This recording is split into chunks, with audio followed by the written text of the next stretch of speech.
Good morning, everybody. It's the Q&R show. Well, no, not really. It's the Q and answers and responses, etc. And today we started with Roger Machin, Cool. and he is going to field some of your questions. You're looking surprisingly professional in your setup there today, Roger. Yes. Yeah, we made a slight change away from using the sort of the laptop webcams, which have been absolutely atrocious. I was quite kind of smart going into lockdown that I ran into my YouTube studio at the office, grabbed a whole bunch of microphones, tripods, lighting kits, etc., etc., etc., with the idea of setting up the YouTube studio at the office. And sorry, at the house, and turns out I didn't think it through quite so perfectly. So the cameras I brought the XA45 video camera. It's 4K, it's light, easy to use, fantastic pro audio. I can use the big beautiful microphones. I can just move that into pictures so you can see the big beautiful microphones. I thought it'd be fantastic, but doesn't have live stream. The two cameras I left at the office, C200 cinema camera would have been very nice, and XF705, both of which do live stream.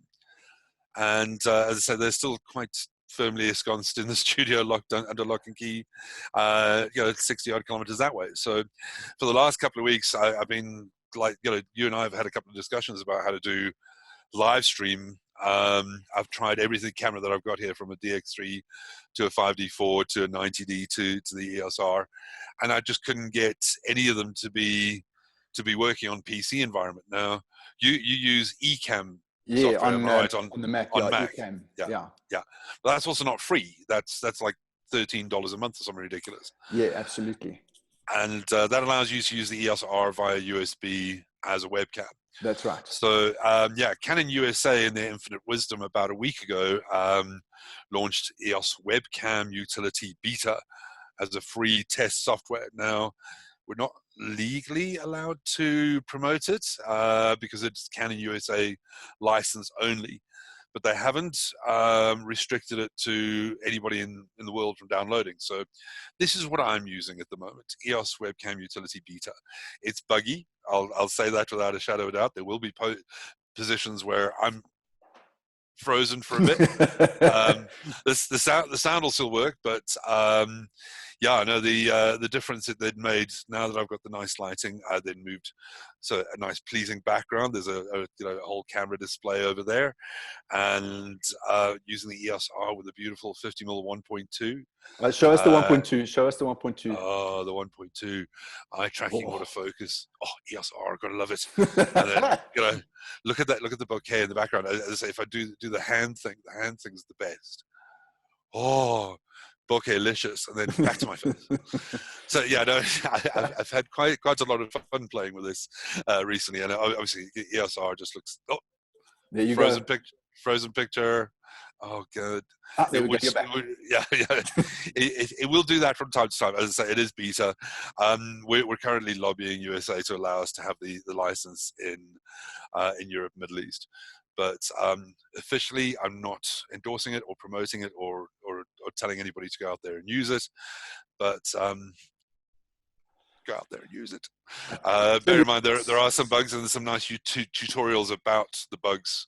You have to turn off Canon EOS Utility software completely.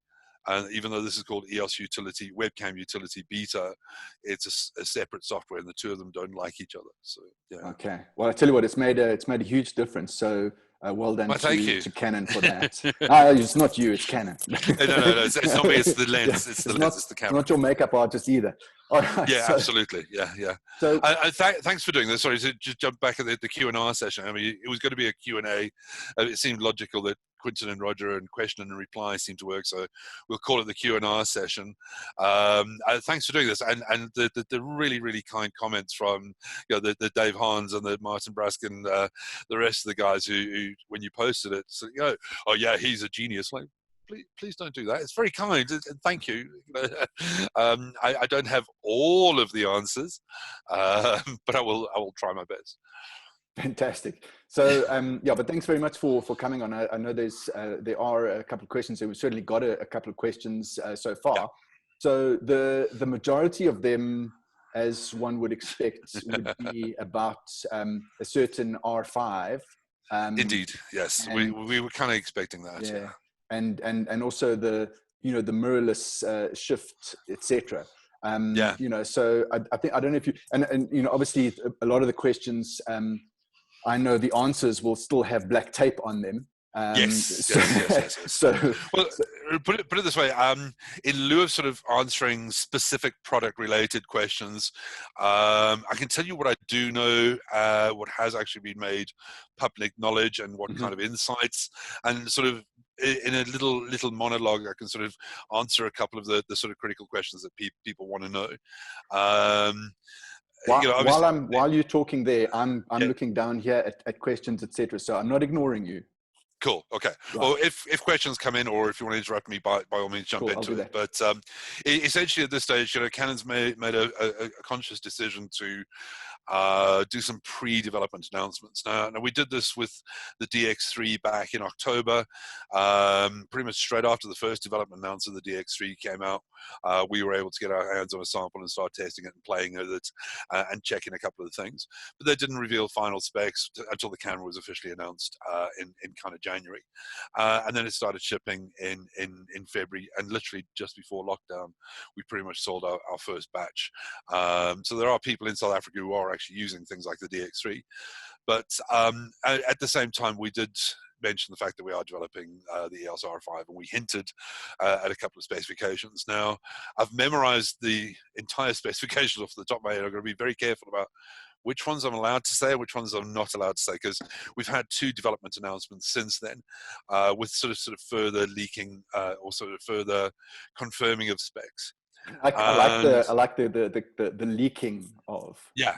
Yeah, I mean, it is a deliberate thing. The first one, we sort of put some specs out there to say, this is what we're working on, this is the plan.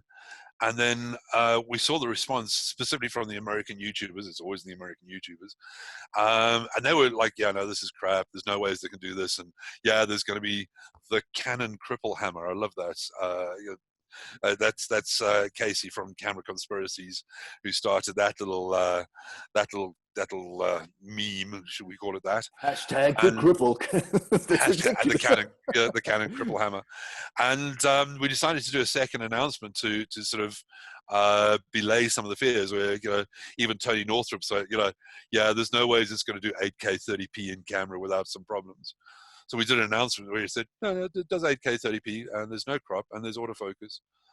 And they were like, yeah, no, it's probably going to be a small file size. And we're like, no, it's RAW, it's 10-bit, it's 422. Yeah, there's going to be a problem with the 4K. No, there's 4K at 120 in camera at 10-bit, 422. So a lot of it was to, to sort of dash a little bit of the hopes of the naysayers. They're all like, I bet it doesn't have 2 card slots. Yeah, no, it does. Oh yeah, I bet they're both SD. Nope, one of them's CF Express, so it's got really, really high speed. Obviously, with 8K recording internally, you need grease lightning. Sure. Yeah, but bet you haven't done IBIS. No, we have. With some corollaries, it's a new type of IBIS. Yeah, bet there's going to be a problem with it. No, it's a 5-stop in-body stabilizer, and it works in conjunction with the lenses. I wouldn't say as much as 5-stop. It's probably around 3-stop in body, but with 5-stop on the lens itself, you probably could get at least sort of 7 to 8 stops. And again, take that under still TBC, But as I say, we started confirming things purely because a lot of the rumors that were out there, and it was like, yeah, it's going to be slow. No, 12 frames a second photographic in mechanical mode, up to 20 frames a second in electronic.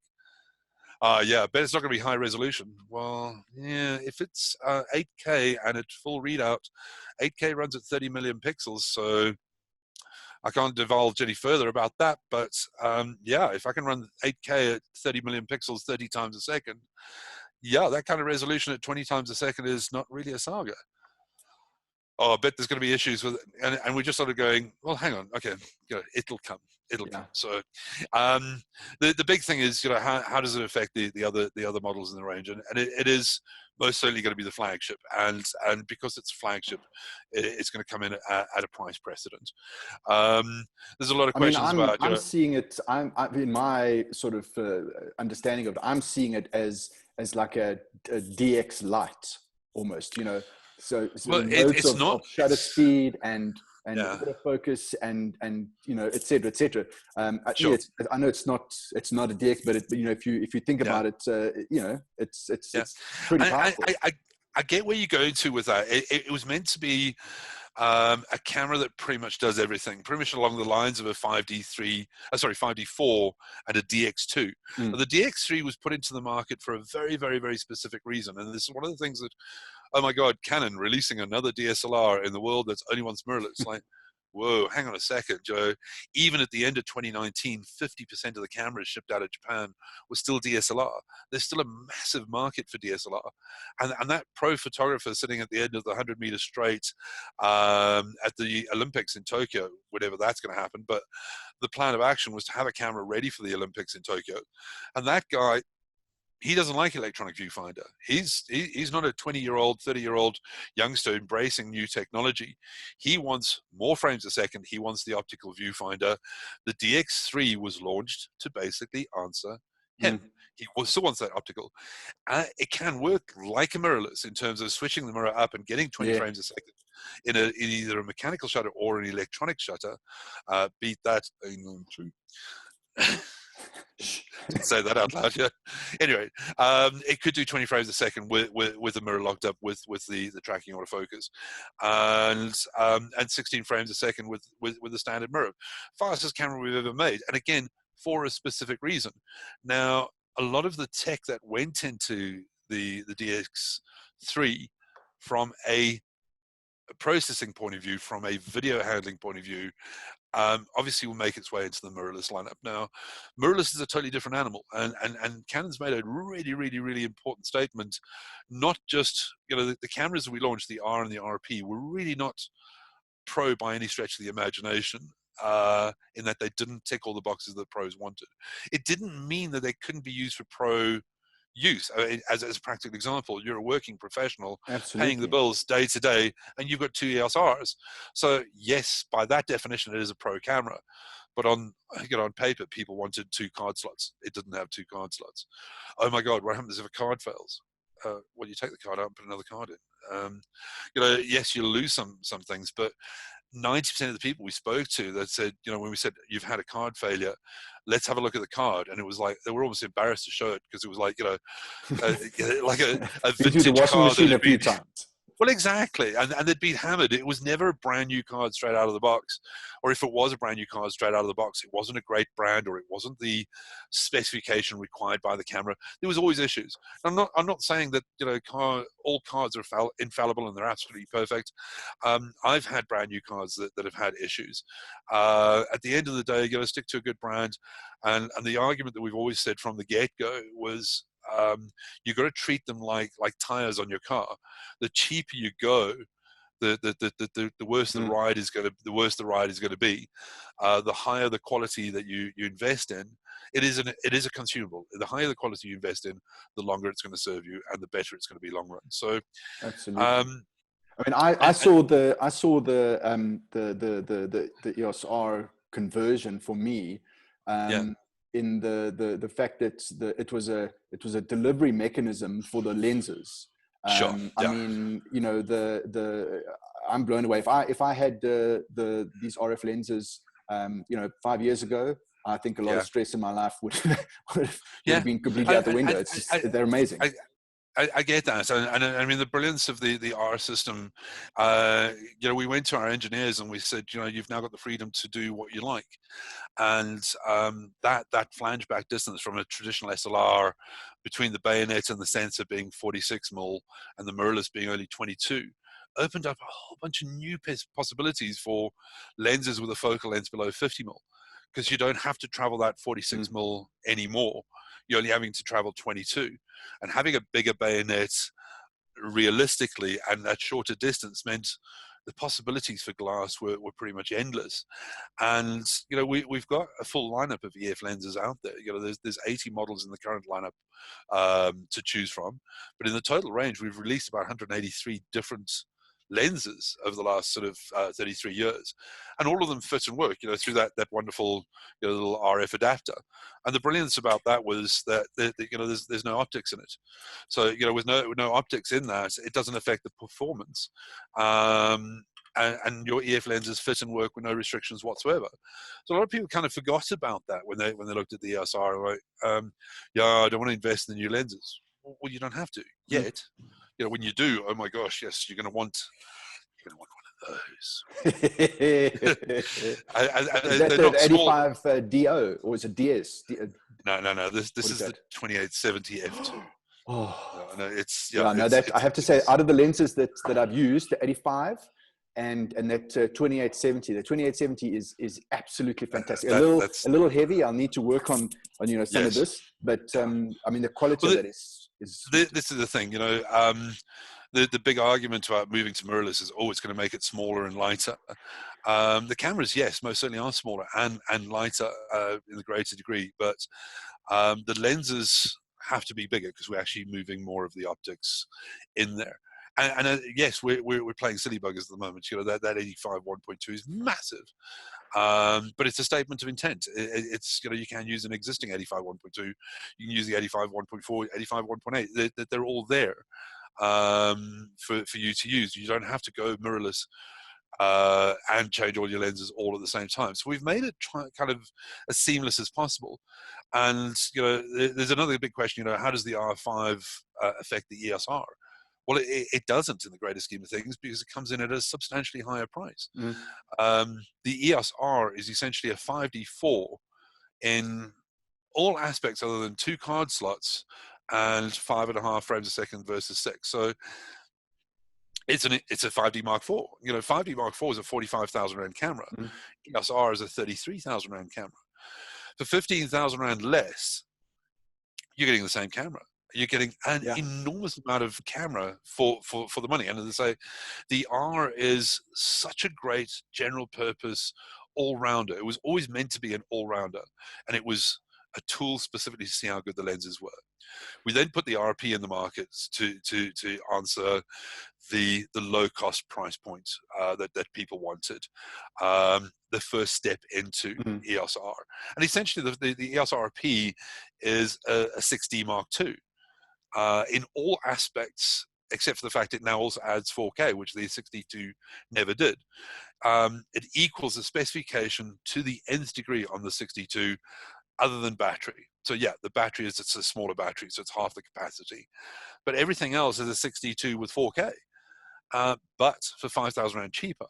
Now that's a huge thing. Yeah. If you're buying a 62, you're silly. Buy an RP. It's quite simple. Lock yourself into the new system and go that route. For me, like I said earlier, it's kind of a no-brainer because it's basically a 5D Mark IV, but the R. It's basically 5D Mark IV, but there's it paves the way for the future development. And for me, swapping my 5D4s for the EOSRs, the only thing that I've really noticed that I would say is still a bit of a frustration is that slight delay with the electronic viewfinder. If you're sort of panning with something, you almost need to, look with your eyeball Mark 1 and follow it, because if you're looking in there, it might be slightly out. But other than that, it's completely seamless. But anyway, so and again, that answers what the DX3 people wanted. They didn't want that electronic lag. Exactly. So you got a question? Yeah, just talking about from Diane, she was saying that the big push into mirrorless, etc. But there's a lot of top end and pro lenses. What about like a 2000D twin lens kit equivalent on our system or RF system? The cheaper lenses will come. Make no mistake. We've already announced around about 3 or 4 of them. There was the 35 1.8, which came at launch. The new 24 105, which was announced literally just before lockdown, which is a smaller, lighter cheaper kit lens, because the RP came with a 24-105 L series. At the end of the day, the RP is still oh, you'll have lost me again. Um, the RP is an entry level full frame camera. The 2000D is crop sensor. So realistically, to compare the 2000D to an R is not really fair. The EOS M lineup is the crop sensor mirrorless, and we're pretty much one of the only brands out there still making all four. So crop sensor SLR, full frame SLR, crop sensor mirrorless, full frame mirrorless. And as I say, that crop sensor DSLR is still going to be out there for a long time. And when we first launched EOS M, the M, M2, M3, those kind of models were quite expensive. And they were more expensive than their equivalents. And the lenses, there wasn't a hell of a lot of lenses, even though you could get an adapter and put the EF lens on there.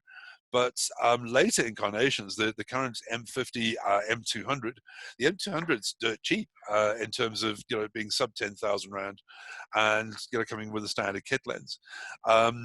Crop sensor DSLR is still a lot cheaper because it's a lot easier to mass produce.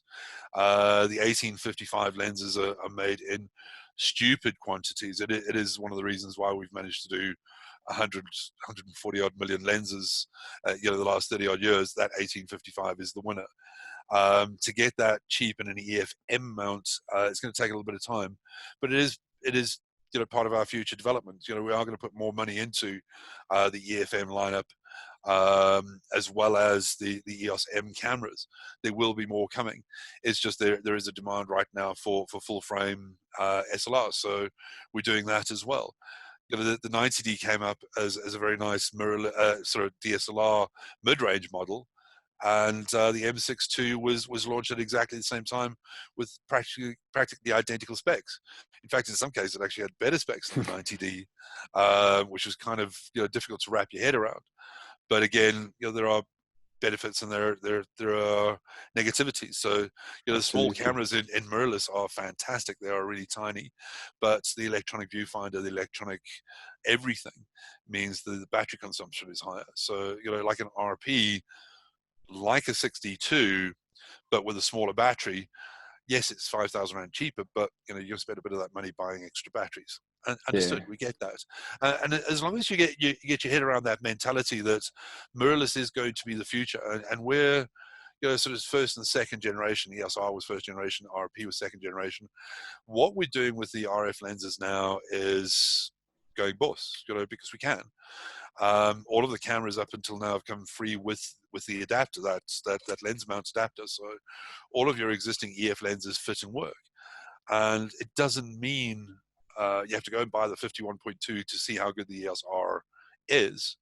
Your 51.4, your 51.8 STM lens. That 51.8 STM, our cheapest lens, less than 2,000 rand, is beautiful, absolutely stunning.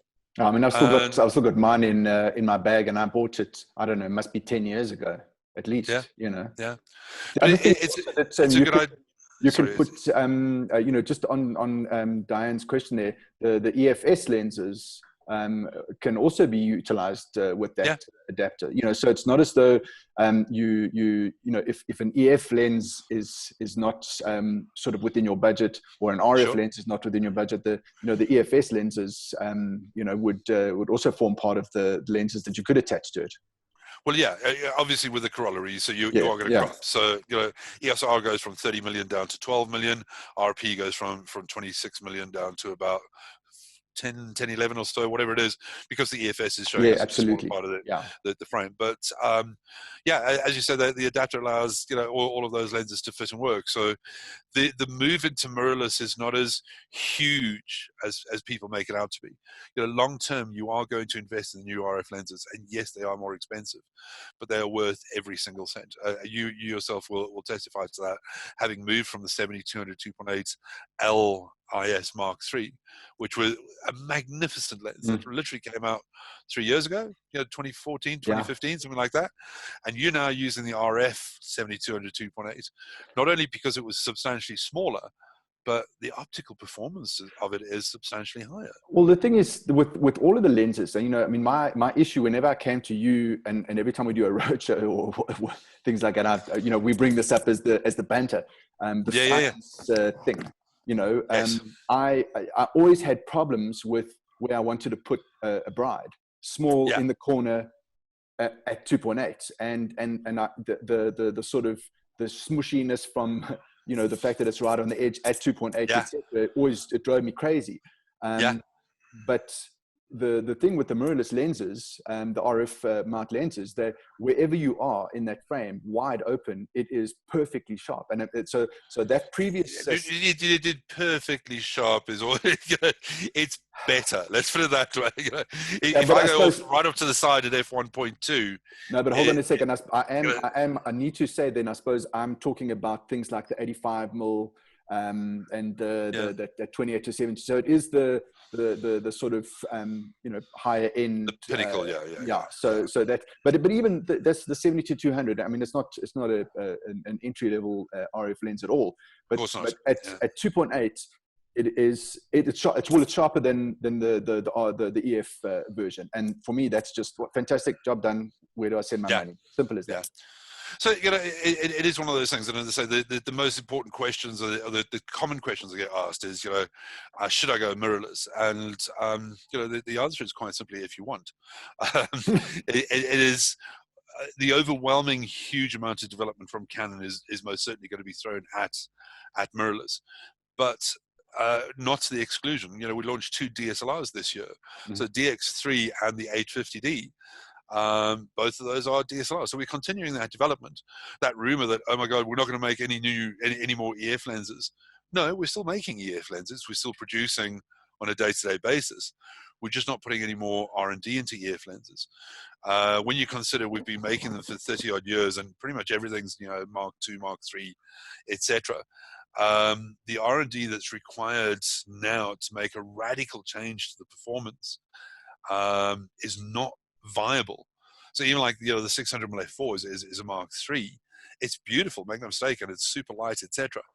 The amount of money I would have to put in to make a Mark IV either smaller or sharper or better, it's just not viable. What's more viable is to make an RF mount, 600, 800, 1200, whatever it is, and that's where we're going to put the investment, because RF allows us so much more freedom. People say, oh, I want a really good 24-70-2.8. Well, there is one.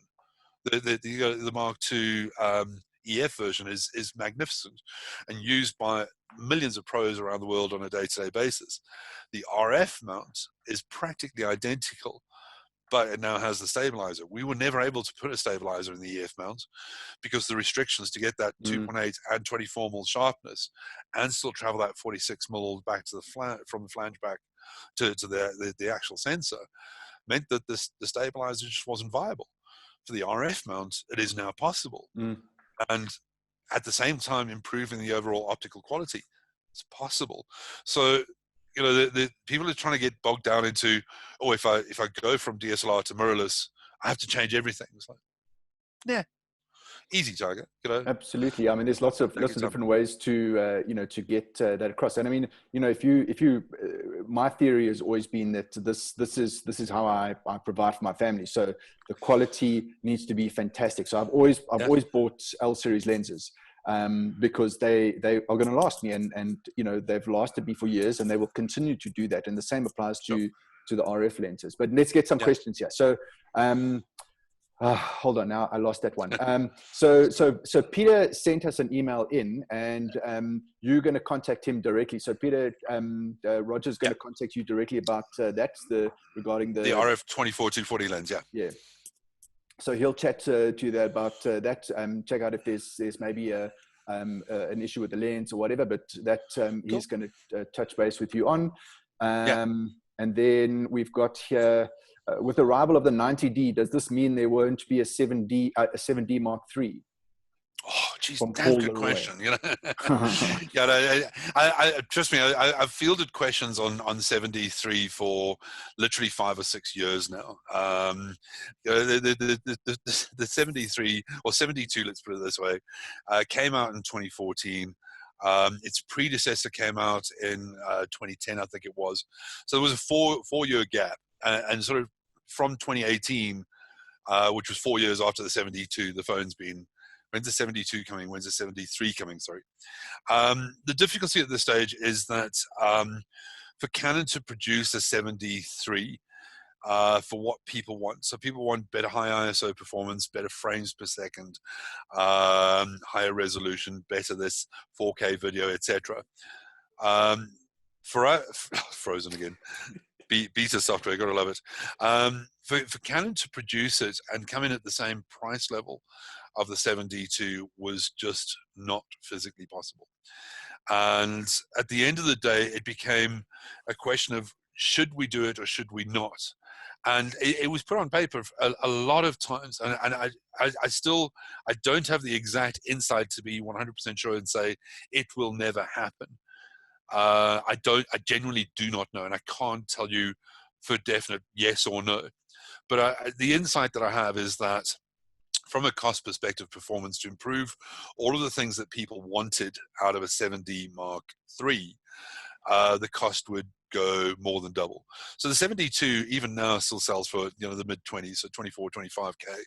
To go to 40 grand to get an incremental increase proved to be one of those things that was hard for us to justify and hard for us to put in the market.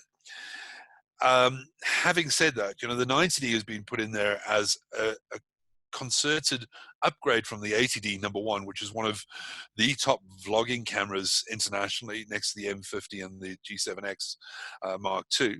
The 80D was used massively and made hugely popular by people like Casey Neistat and Peter McKinnon. And they loved to absolute pieces, and they bitched and moaned about the fact that it didn't have 4K.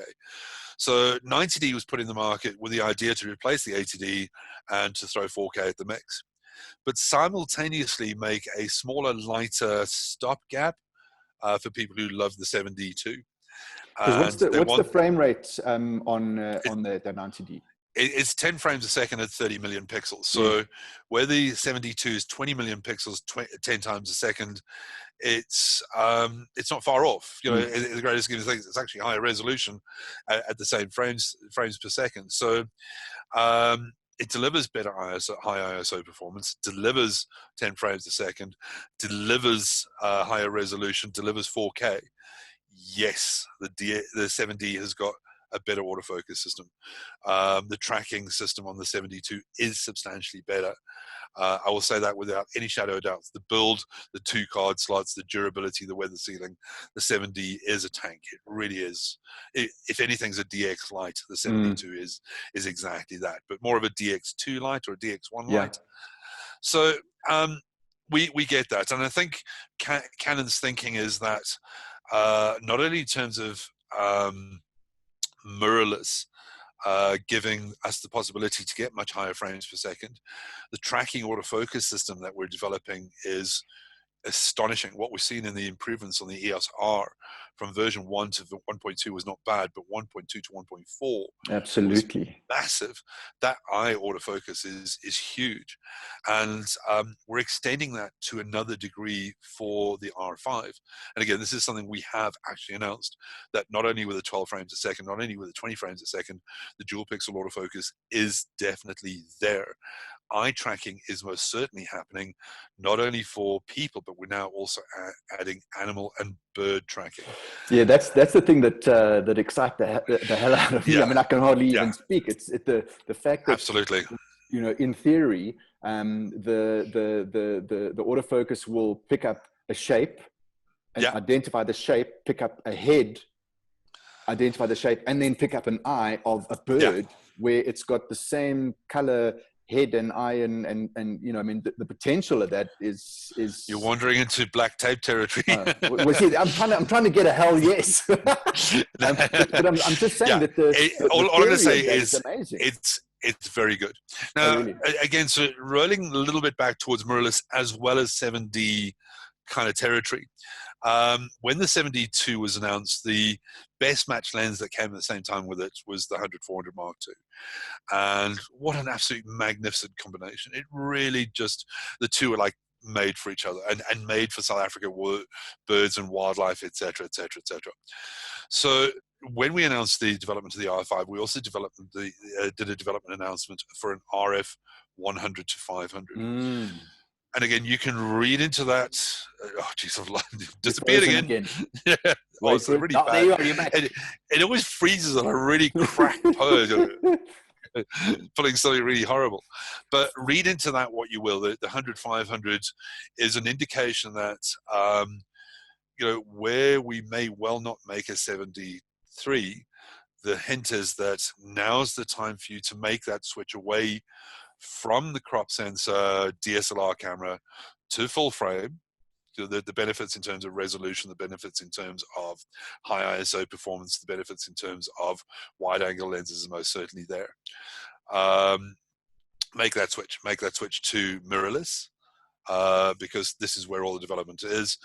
And that crop sensor, which gave you that extra throw on the 100-400 EF lens, well, we're making up for that by making an RF 100-500. Sadly, my 100-500 sample is currently sitting in a box at OR Tambo. It was due to be delivered the day of lockdown, and they just couldn't get it on a truck. So I'm begging and pleading right now to see if it qualifies under the latest. Well, it is essential. It's essential. It is. It's essential to me, but I'm led to believe it is magnificent. So I'm not going to say anything more about that, but the indications are there. The fact that Canon's launched a 100-500 lens means, and launched the 20 frames a second in the R5, the high resolution, means that we're wanting people to consider this is now the time to change from crop sensor to full frame, and from crop sensor to from DSLR to mirrorless,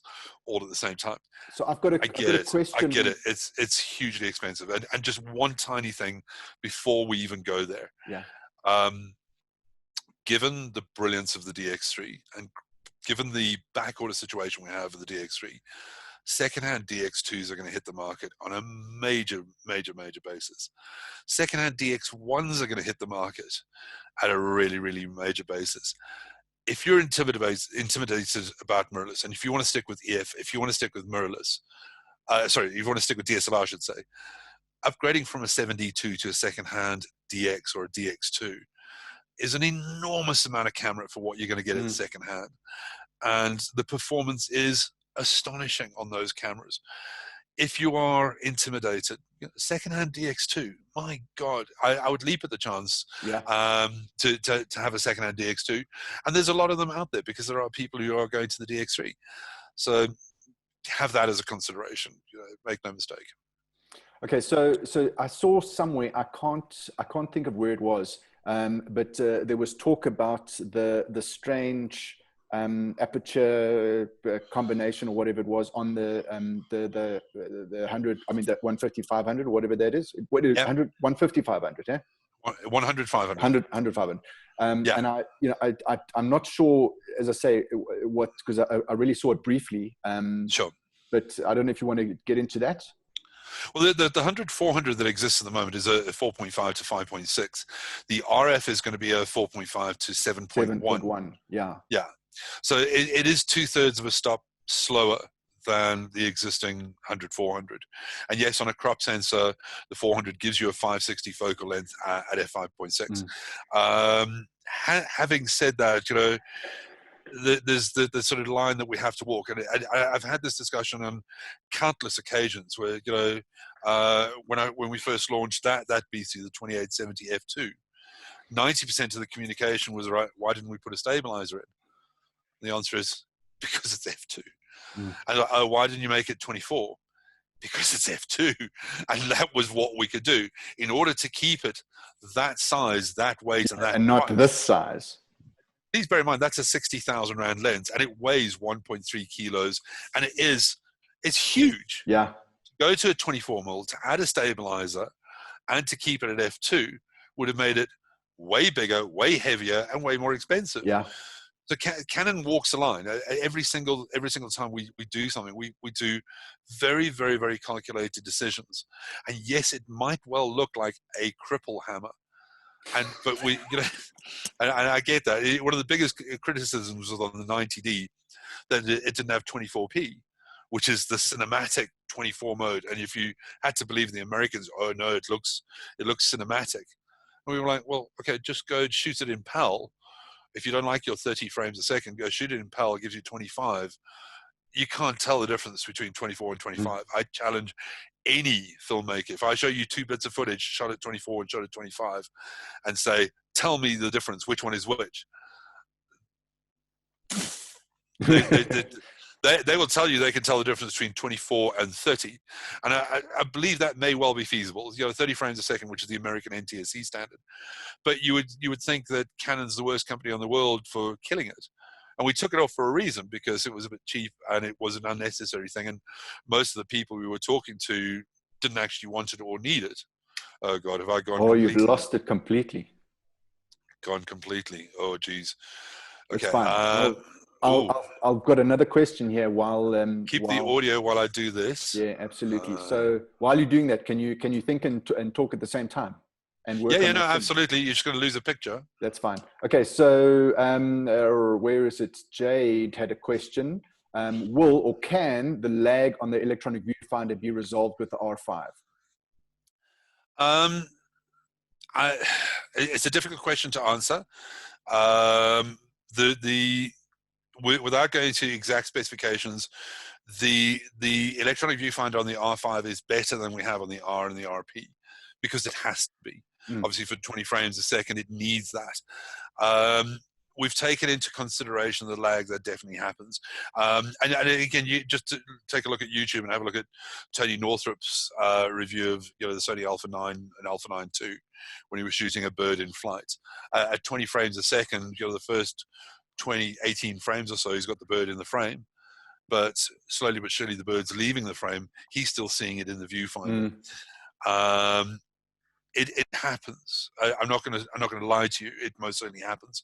What I can say to you, the R5 is better than anything we've done, and it takes that into consideration. Where we are in terms of the development of full-frame mirrorless, even Sony's only 5 years into the life cycle. We're 2 years into our life cycle from 2018 to 2020. It's very, very, very early days. EOS has been out for 30 years, and it followed a tried and trusted SLR mechanism that we had, from the 50s. So it's a totally new entity, and there are going to be teething issues, and there are also going to be technology limitations. In terms of how hot does a processor get running 8K at 30 frames a second? I can't answer that question. All I know is that we've put a cooling system in to try and compensate for it to a certain degree. I don't know. And again, I can't tell you on a piece of paper exactly what you're going to get. But at the end of the day, as technology improves, things are going to get better. The DX3 wasn't a camera we launched within 2 years of launching EOS for the very first time. Do you see where I'm going to? It took 30 years to get to that point. Absolutely. Mirrorless has come in massive leaps and bounds in the 2 years that we've been doing it, and in the 5 years that Sony's been doing it. The technology improvements now are massive by comparison, but it's similar to the developments in digital. 2000, 20 years ago, we launched our first 3 million pixel camera, and it was massive. It was huge. It was 35 odd thousand rand. The EOS D30, and 3 million pixels, 4 frames a second. Oh my God! Unheard of. Unheard of. But that replaced the camera we had at the time, which was the Canon Kodak monstrosity. Yeah. Which is the DCS3, which is a 1.3 million pixel SLR. And one frame a second at 1.3 million pixels. It's sold for $125,000. Sure. There was the D6000, which was a 6 million pixel. It was like, oh, you're never going to need 6 million pixels. My God, those, oh my word, the internet can't even handle it.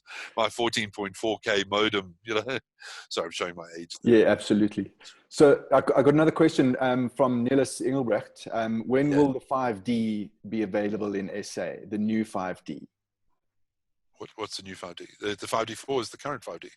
I'm That's only assuming for, he's asking the Mark V version. I'm assuming. yeah. Again, we haven't made any announcements about a 5D Mark V. Yeah.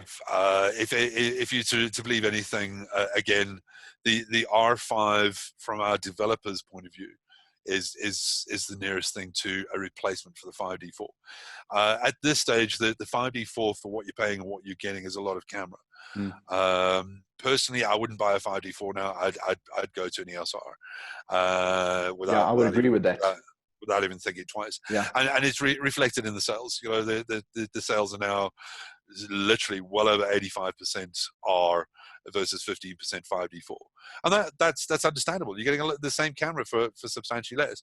The 5D4 is a workhorse though. It's durable as all hell. It's got the 2 card slots. It's got, you know, that builds that heftiness to it. There's certainly nothing wrong with it. And again, R5 is more than likely going to come in as, you know, the replacement for it, but not necessarily directly replacing it. If you know what I'm saying? Yeah. Yes, it's much higher specification in all shapes, ways, and forms, but then you know, at a price. Yeah. Yeah, and especially, you know, if the sort of exchange rate you know, continues to mess around, that's just going to be extremely painful. The less said about that, the better. All I can say is I'll cut this. Yeah, the level of faith and confidence I have in our president is pretty damn high. Yeah, he's very economically savvy. He comes from a financial background. He knows that we got junk status just before we went into lockdown. He knows the economy is going to take a bit of a crunch. But if you just look at the way that he's handled the corona situation, he's done better than pretty much any president anywhere else in the world. And he's seen as a benchmark. South Africa is seen as a benchmark of which, against, you know, which other countries should be seen to be compared to.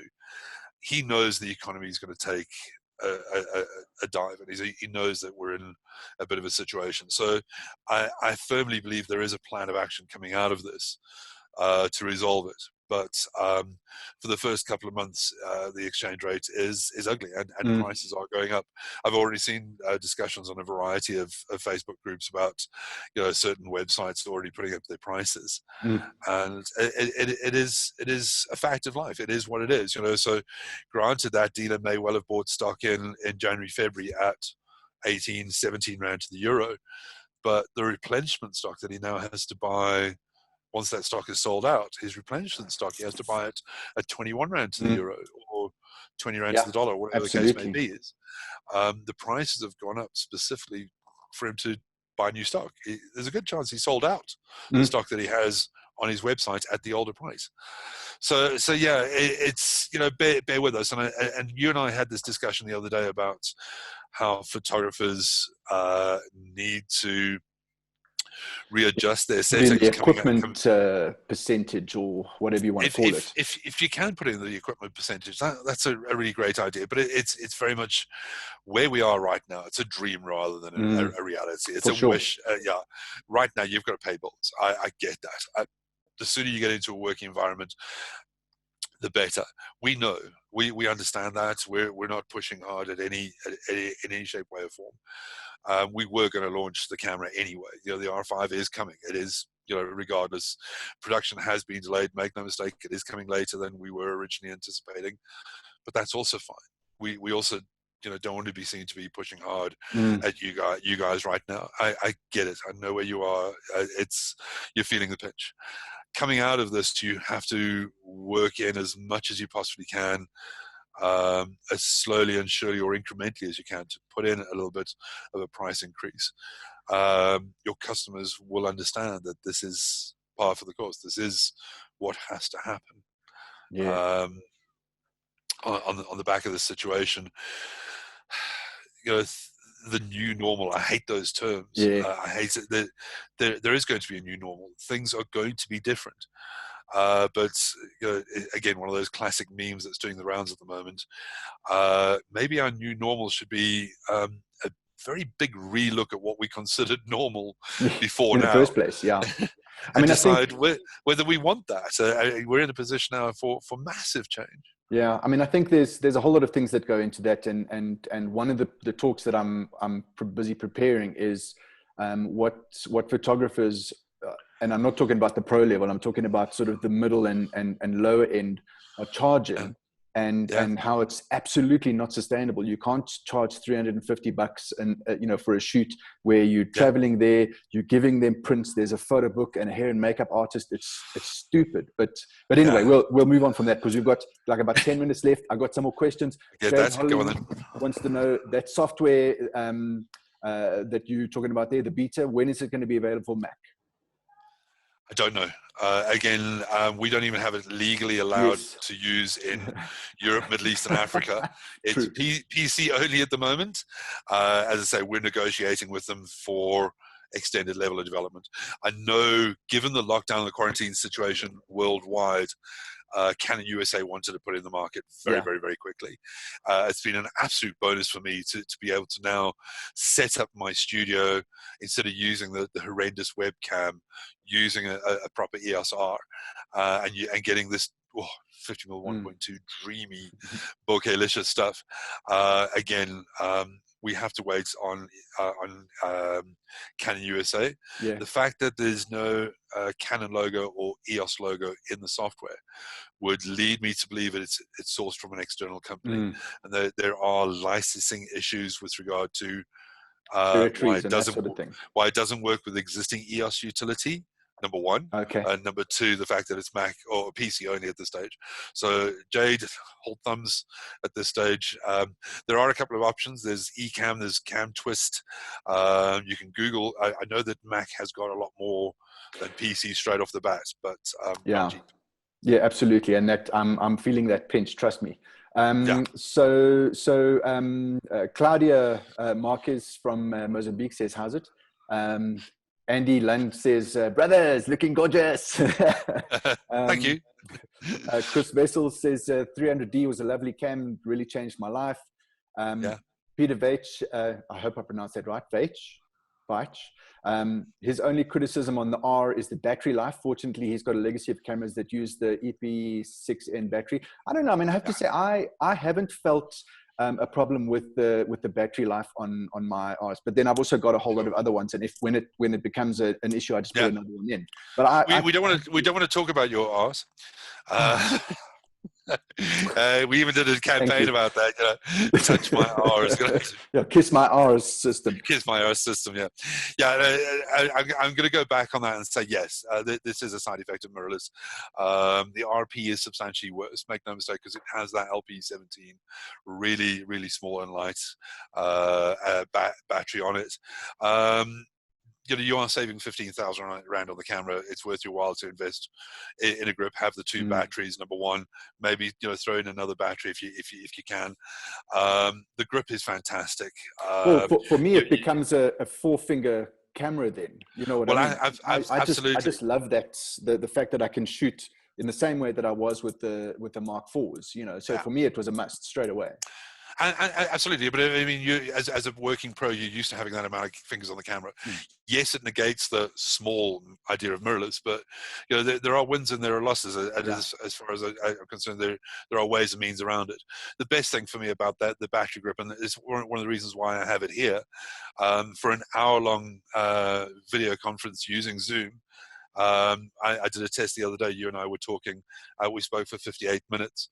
And I put brand new batteries in, and they were both at 80% once we'd finished. So it did use battery, but 20% out of 2 batteries for an hour-long video conference was absolutely nothing. Well, let me just tell you how long these batteries last for me. And I mean, I obviously it's an hour a day.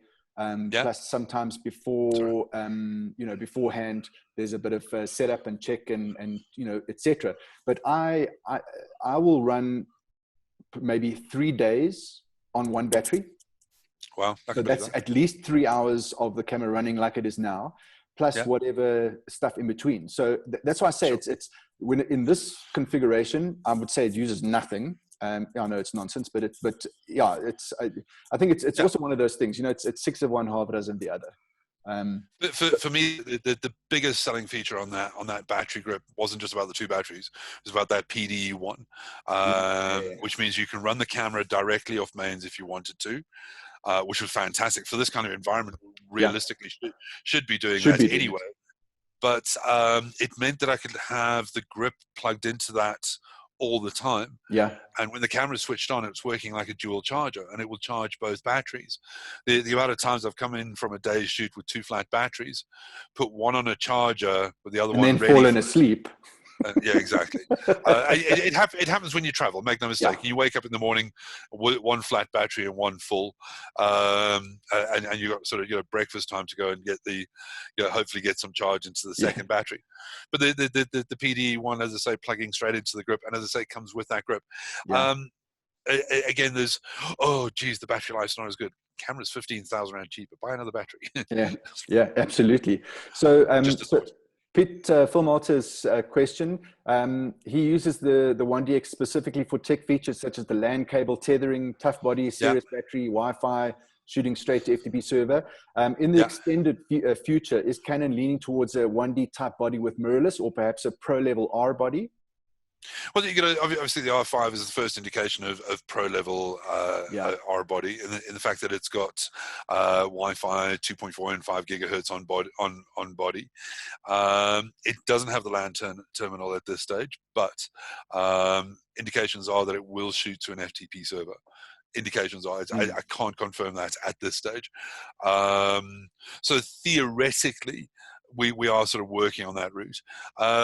DX, that sort of hard cable tethering and the long range FTP server stuff was very much something that was in demand from sports photographers. And yes, incidentally, I know how Pete shoots. He shoots in studio with the camera tethered, and it's an absolute bonus for him to have that LAN cable. And as he's shooting, the files are just getting sent left, right, and center.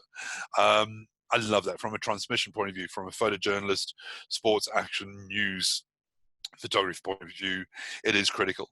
Right now, the R5 is coming into the market to answer as many questions as Canon possibly can within a certain limitation. And again, we're going to walk that line, the line of price, weight, performance, spec, Yes, I'd love to make a DX3 with all the frames per second, all the autofocus system, the 8K video, the battery life, the LAN cable that works in a small, tiny mirrorless body for 25 grand.